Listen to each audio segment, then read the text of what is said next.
Hey guys, বৰপাদাৰ পৰা ৰিকুৱাৰমেণ্টৰ কাৰণে notification আহিছে। যদি আপুনি ইণ্টাৰেষ্টেড হয় আৰু আপুনি ভাবি আছিলে বৰপাদাত আপুনি আপোনাৰ নিজৰ কেৰিয়াৰটো ষ্টাৰ্ট কৰিব, তেতিয়াহ'লে আপুনি এইটো ভিডিঅ'ত কমপ্লিট চেক কৰিব পাৰে।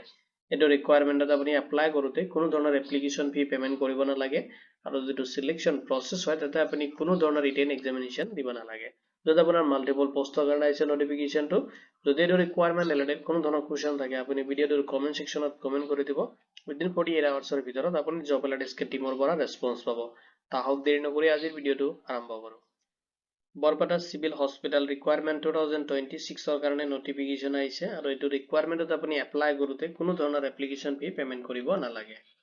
এতিয়া চাই লওক যিটো ৰিকুৱাৰমেণ্ট আহিছে তাৰে অভাৰভিউখিনি। অৰ্গেনাইজেশ্যন বৰপেটা চিভিল হস্পিটেল কলকাছিয়াৰ পৰা আহিছে নটিফিকেশ্যনটো।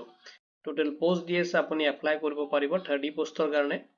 এপ্লিকেশ্যন যিটো মোড হয় আপুনি অফলাইনত এপ্লিকেশ্যন কৰিব লাগিব, অনলাইনত কোনো অপশ্যন নাই এপ্লাইৰ কাৰণে। কেনেকৈ আপুনি অফলাইনত এপ্লাই কৰিব পাৰিব সেইখিনি ডিটেইলছো মই আপোনাক এইটো ভিডিঅ'তে প্ৰভাইড কৰিম। এতিয়া চাই লওক এপ্লাই অলৰেডি ষ্টাৰ্ট হৈছে, আপুনি এপ্লাই কৰিব পাৰিব। লগতে জব লোকেশ্যনটো চাব, এইটো বৰপেটা আছামত হ'ব, আপোনাৰ জব লোকেশ্যনটো দিয়া আছে। এতিয়া চাই লওক ভেকেঞ্চি ডিটেইলছখিনি দিয়া আছে, য'ত আপোনাৰ পোষ্ট ৱাইজ ভেকেঞ্চিসমূহ ডিভাইড কৰি দিয়া আছে। পেডিয়াট্ৰিচিয়ান য'ত আপোনাৰ 1 পোষ্টৰ কাৰণে আহিছে নটিফিকেশ্যনটো আৰু আপুনি মান্থলি 70,000 ৰিচিভ কৰিব, যিটো আপোনাৰ চেলাৰী হয়। নেক্সট যিটো পোষ্ট আছে ষ্টাফ নাৰ্ছৰ পোষ্টৰ কাৰণে আপুনি এপ্লাই কৰিব, য'ত আপোনাৰ 20 পোষ্ট আছে আৰু চেলাৰী আপুনি 15,000কে পাৰ মান্থ ৰিচিভ কৰিব। এতিয়া চাই লওক নেক্সট যিটো পোষ্ট দি আছে, য'ত আপোনাৰ OD টেকনিচিয়ান, য'ত আপোনাৰ অপাৰেশ্যন থিয়েটাৰ যিটো টেকনিচিয়ানৰ কাৰণে আছে, য'ত আপোনাৰ 3 ভেকেঞ্চিজৰ কাৰণে নটিফিকেশ্যন আহিছে আৰু আপুনি 15,000 পাৰ মান্থ চেলাৰী ৰিচিভ কৰিব। নেক্সট আপোনাৰ অডিঅ'লজিষ্ট, য'ত আপোনাৰ 1 পোষ্টৰ কাৰণে আহিছে নটিফিকেশ্যনটো আৰু আপুনি চেলাৰী 16,000 পাৰ মান্থ আপুনি ৰিচিভ কৰিব।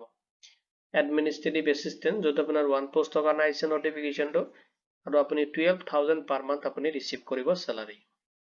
ডাটা এণ্ট্ৰি অপাৰেটৰ, য'ত আপোনাৰ 2 পোষ্টৰ কাৰণে নটিফিকেশ্যন আহিছে আৰু মান্থলি আপুনি 10,000 চেলাৰী ৰিচিভ কৰিব। নেক্সট আপোনাৰ লণ্ড্ৰি যিটো ছাৰ্ভিচ থাকে, যিটো ধুবিৰ কাৰণে আছে 2 পোষ্ট, য'ত আপোনাৰ চেলাৰী ৰিচিভ কৰিব 7,000কে। টোটেল আপোনাৰ পোষ্ট দি আছে, আপুনি 30 ভেকেঞ্চিজৰ কাৰণে এপ্লাই কৰিব পাৰিব। এতিয়া চাই লওক ভেকেঞ্চিখিনি যে আপুনি এপ্লাই কৰিব, এপ্লাই কৰোঁতে কি এলিজিবিলিটি ক্ৰাইটেৰিয়া আপুনি ফ'ল' কৰিব লাগিব।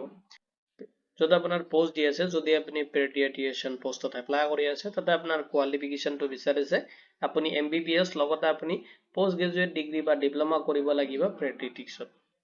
লগতে আপোনাৰ ৰেজিষ্ট্ৰেশ্যন থাকিব লাগিব মাষ্ট বি আছাম মেডিকেল কাউন্সিলত, তেতিয়াহ'লে আপুনি এইটো পোষ্টত এপ্লাই কৰিব পাৰিব। নেক্সট যিটো পোষ্ট আছে ষ্টাফ নাৰ্ছৰ কাৰণে, তাতে আপোনাৰ কোৱালিফিকেশ্যন বিচাৰিছে যদি আপুনি GNM অৰ DSA BHC নাৰ্ছিং কোৰ্চ যদি আপুনি কমপ্লিট কৰিছে, লগতে আপোনাৰ আছাম নাৰ্ছিং কাউন্সিলত আপোনাৰ ৰেজিষ্ট্ৰেশ্যন থাকিব লাগিব আৰু যদি আপোনাৰ মিনিমাম 1 year এক্সপিৰিয়েঞ্চ আছে, তেতিয়াহ'লে আপুনি এইটো ভেকেঞ্চিত প্ৰেফাৰেঞ্চটো বেছিকৈ পাব। যদি আপোনাৰ এক্সপিৰিয়েঞ্চ নাই, তথাপি আপুনি এইটো পোষ্টত এপ্লাই কৰিব পাৰিব। নেক্সট আপোনাৰ OT টেকনিচিয়ান, য'ত আপোনাৰ ডিপ্ল'মা বিচাৰিছে, যদি আপোনাৰ অপাৰেশ্যন থিয়েটাৰ টেকনলজিত আপোনাৰ কোনো ধৰণৰ তেনেকুৱা নলেজ আছে, তেতিয়াহ'লে আপুনি এপ্লাই কৰিব পাৰিব, য'ত আপোনাৰ ডিপ্ল'মা লাগিব। আৰু লগতে যদি আপোনাৰ মিনিমাম 1 year এক্সপিৰিয়েঞ্চ আছে, তেতিয়াহ'লে আপুনি এইটো ভেকেঞ্চিত প্ৰেফাৰেঞ্চটো বেছিকৈ পাব। যদি ফ্ৰেছাৰ্ছ কেণ্ডিডেট হয়, তথাপি আপুনি এপ্লাই কৰিব পাৰিব। নেক্সট যিটো পোষ্ট আছে অডিঅ'লজিষ্ট, য'ত আপোনাৰ বেচেলাৰ্ছ ডিগ্ৰী বিচাৰিছে অডিঅ'লজিষ্ট বা স্পীচ লেংগুৱেজ পেথলজিত, যদি আপোনাৰ কোনো ধৰণৰ তেনেকুৱা ডিপ্ল'মা বেচেলাৰ্ছ ডিগ্ৰীটো কমপ্লিট কৰিছে, তেতিয়াহ'লে আপুনি ইলিজিবল হ'ব। লগতে আপোনাৰ মিনিমাম 1 year এক্সপিৰিয়েঞ্চ বিচাৰিছে, তেতিয়াহ'লে আপুনি প্ৰেফাৰেঞ্চটো এইটো ভেকেঞ্চিত বেছিকৈ পাব। নেক্সট যিটো পোষ্ট আছে এডমিনিষ্ট্ৰেটিভ এছিষ্টেণ্ট, য'ত আপোনাৰ কোৱালিফিকেশ্যনটো বিচাৰিছে আপুনি গ্ৰেজুৱেটটো যিকোনো ষ্ট্ৰীমৰ পৰা কমপ্লিট কৰিব লাগিব, লগতে আপোনাৰ ডিপ্ল'মা থাকিব লাগিব কম্পিউটাৰত। লগতে নলেজ যদি আছে আপোনাৰ MS অফিচ এক্সেল পাৱাৰ পইণ্টত, তেতিয়াহ'লে আপুনি এইটো ভেকেঞ্চিত এপ্লাই কৰিব পাৰিব। লগতে যদি আপোনাৰ তেনেকুৱা কোনো ধৰণৰ এক্সপিৰিয়েঞ্চ আছে মিনিমাম 1 years, তেতিয়াহ'লে আপুনি এইটো ভেকেঞ্চিত প্ৰেফাৰেঞ্চটো বেছিকৈ পাব। নেক্সট যিটো পোষ্ট আছে ডাটা এণ্ট্ৰি অপাৰেটৰ, তাতে আপোনাৰ 12 পাছ বিচাৰিছে, যদি আপুনি হায়াৰ ছেকেণ্ডাৰীটো কোৱালিফাইড কৰিছে, তেতিয়াহ'লে আপুনি এপ্লিকেবল হ'ব এপ্লাইৰ কাৰণে। লগতে আপোনাৰ ডিপ্ল'মা বিচাৰিছে কম্পিউটাৰ এপ্লিকেশ্যনত আৰু লগতে আপোনাৰ নলেজ থাকিব লাগিব মাইক্ৰ'ছফ্ট অফিচত, তেতিয়াহ'লে আপুনি এইটো পোষ্টত এপ্লাই কৰিব পাৰিব।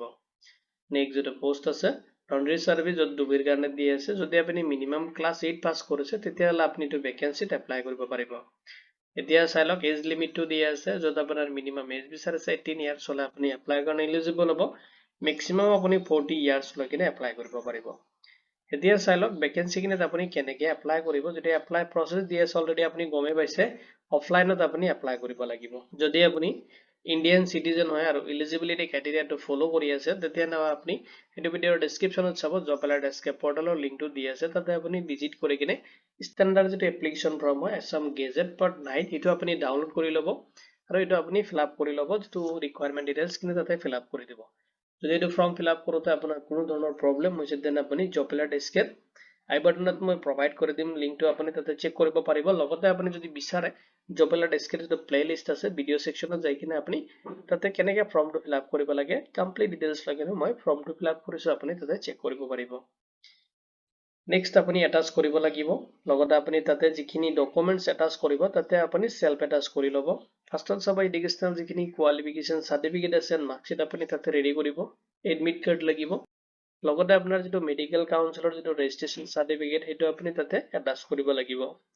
লগতে যদি আপুনি কোনো এক্সপেৰিয়েন্স আছে দেন আপুনি তাতে এটাচ কৰি দিব আৰু যদি এক্সপেৰিয়েন্স নাই দেন আপুনি এটো দিব নালাগে লগতে টু পাসপোৰ্ট সাইজ ফটোগ্ৰাফ আপুনি তাতে এটাচ কৰিব এন আপুনি সাবমিট কৰিবৰ আগতে যেটো এনৰোলমেন্ট বাই পোষ্টত আপুনি কৰি দিব পাৰে বাই পোষ্টত কৰিব হলে আপুনি এড্ৰেছটো নোট কৰি ল'ব আৰু ইনভলভমেন্ট যেটো খাপ থাকিব তাৰ ওপৰত আপুনি ক্লিয়াৰলি মেনশন কৰিব লাগিব আপুনি কোনটো পোষ্টত এপ্লাই কৰি আছে আৰু লগতে আপুনি যেতিয়া ডাইৰেক্টলি ভিজিট কৰিব ডাইৰেক্টলি ভিজিট কৰি কিনেও এইটো এড্ৰেছত আপুনি এড্ৰেছটো নোট কৰি ল'ব এইটো এড্ৰেছত সাবমিট কৰিব পাৰে বা আপুনি বাই পোষ্টতো কৰি দিব পাৰে সুপাৰিনটেনডেন্ট কাম যেটো চেয়াৰম্যান অফ দি আছে আইপিএ কমিটি দি আছে যেটো বৰপাটা সিভিল হস্পিটেল কলকাছিয়া এইটো এড্ৰেছ আপুনি নোট কৰি ল'ব এইটো এড্ৰেছত আপুনি বাই পোষ্ট কৰি দিব পাৰে বা আপুনি ডাইৰেক্টলি ভিজিট কৰি কিনে তাতে সাবমিট কৰি থৈ আহিব পাৰিব এতিয়া চাই লওক এপ্লাই অলৰেডি চলি আছে আৰু এপ্লাইৰ যেটো লাষ্ট ডেট দি আছে আপুনি 16 February 2026 or till 5 PM লৈকে আপুনি লাষ্ট সাবমিট কৰিব পাৰিব যদি আপুনি ইন্টাৰেস্টেড হৈ পাৰিলে তাৰ আগতে সাবমিট কৰি দিব এটো ৰিকুৱাৰমেন্ট যেটো সিলেকশন প্ৰসেস দি আছে আপোনাৰ ডকুমেন্টস ভেৰিফিকেশন হ'ব এন্ড পাৰ্সোনাল ইন্টাৰভিউ হ'ব আপুনি কোনো ধৰণৰ ৰিটেন এক্সামিনেশন এটো সিলেকশন প্ৰসেসত আপুনি এটেম্প কৰিব নালাগে